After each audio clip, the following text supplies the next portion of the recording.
Hi guys, आपका सभी का स्वागत है वरदान 2.1 चैनल में। आज हम गाइस सुनाने जा रहे हैं भगवत गीता का अध्याय 1 पाठ।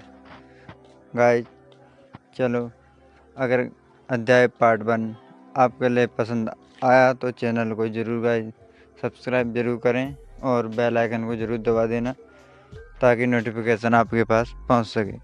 चलो गाइस चालू करते हैं वीडियो। अध्याय 1 कुरुक्षेत्र के युद्ध स्थल में सैन्य निरीक्षण।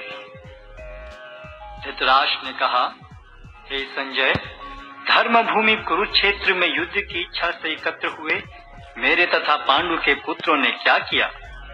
संजय ने कहा, हे राजन, पांडु पुत्रों द्वारा सेना की व्यूह रचना देखकर राजा दुर्योधन अपने गुरु के पास गया और उसने ये शब्द कहे, हे आचार्य, पांडु पुत्रों की विशाल सेना को देखें, जिसे आपके बुद्धिमान शिष्य द्रुपद के पुत्र ने इतने कौशल से व्यवस्थित किया है।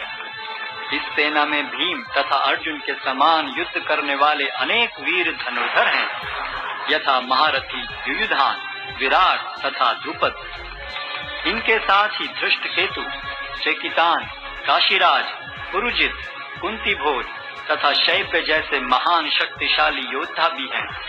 पराक्रमी युधामन्यु, अत्यंत शक्तिशाली उत्तमौजा, सुभद्रा का पुत्र तथा द्रौपदी के पुत्र, ये सभी महारथी हैं।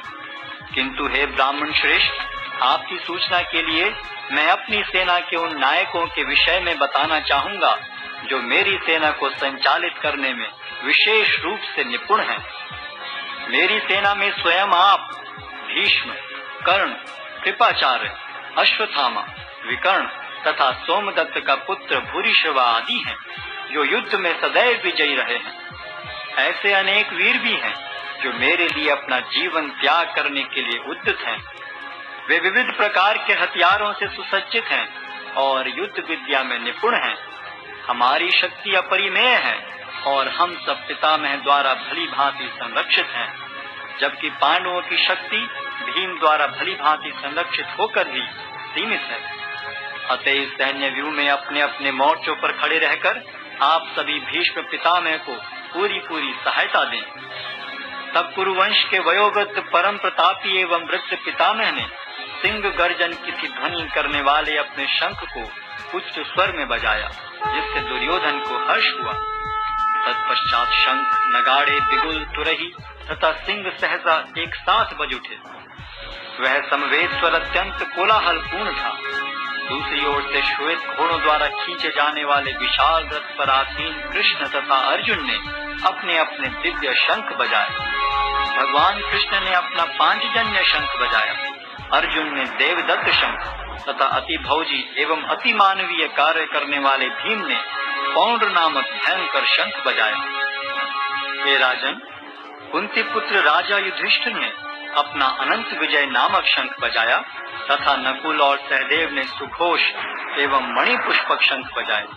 महान धनुर्धर काशीराज, परम योद्धा शिखंडी, धृष्टद्युम्न, विराट, अजय सात्यकी, द्रुपद, द्रौपदी के पुत्र तथा सुभद्रा के महाबाहु पुत्र आदि सबों ने अपने अपने शंख बजाए। इन विभिन्न शंखों की ध्वनि कोलाहल पूर्ण बन गई, जो आकाश तथा पृथ्वी को शब्दायमान करती हुई धृतराष्ट्र के पुत्रों के हृदय को विदीर्ण करने लगी। उस समय हनुमान से अंकित ध्वजा लगे रथ पर आसीन पांडु पुत्र अर्जुन अपना धनुष उठाकर तीर चलाने के लिए उद्यत हुआ।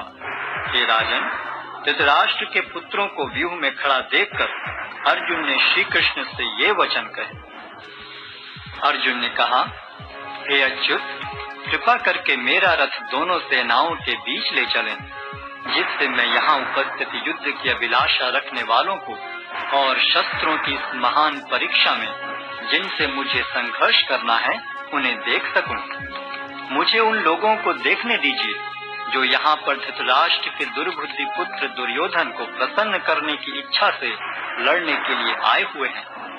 संजय ने कहा, हे भरतवंशी, अर्जुन द्वारा इस प्रकार संबोधित किए जाने पर भगवान कृष्ण ने दोनों दलों के बीच में उस उत्तम रथ को लाकर खड़ा कर दिया।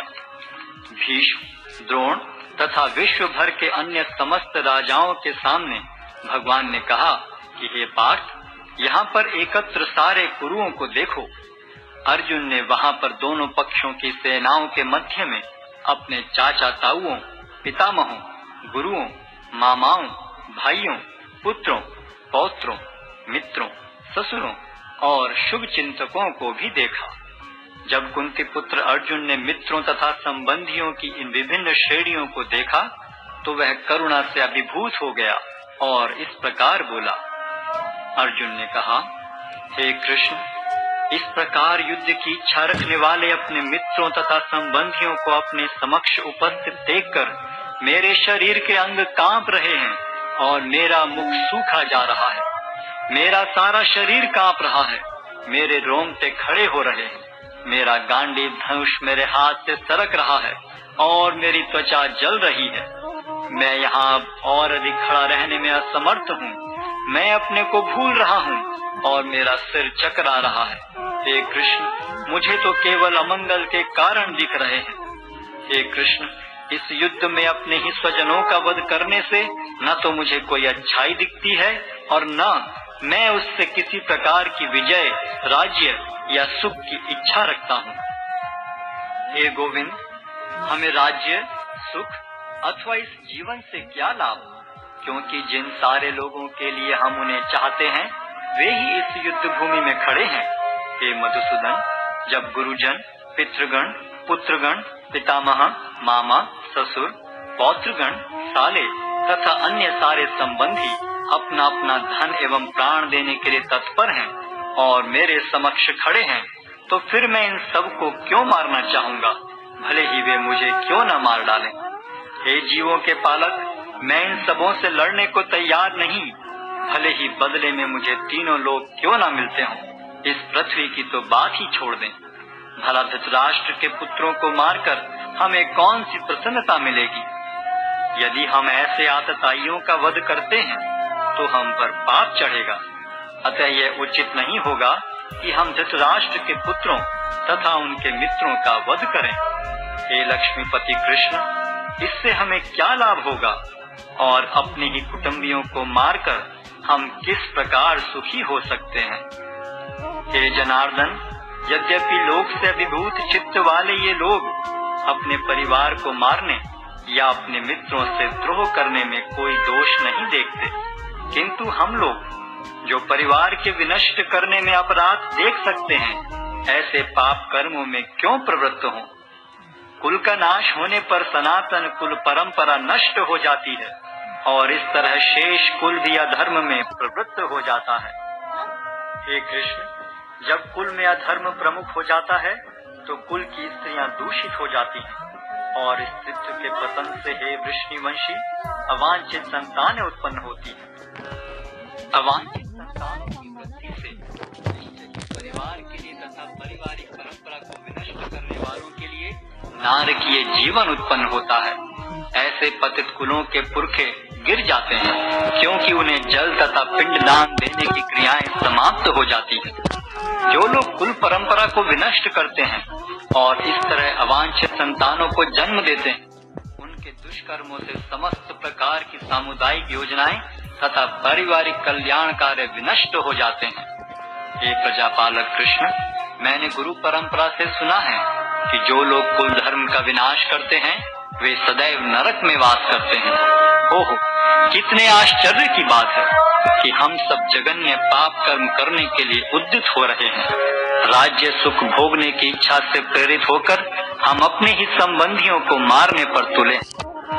यदि शस्त्रधारी धृतराष्ट्र के पुत्र मुझ निहत्थे तथा रणभूमि में प्रतिरोध न कर रहे हैं, राज्य सुख भोगने की इच्छा से प्रेरित होकर हम अपने ही संबंधियों को मारने पर तुले हैं।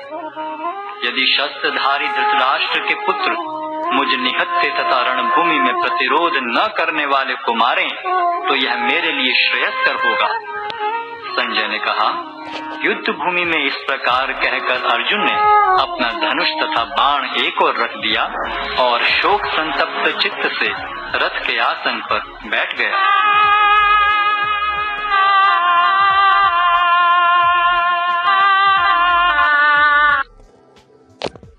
इस प्रकार गाइज यह अध्याय 1 स्टोरी ख़त्म होती है और पार्ट 2 में मिलेगा गाइज अध्याय 2।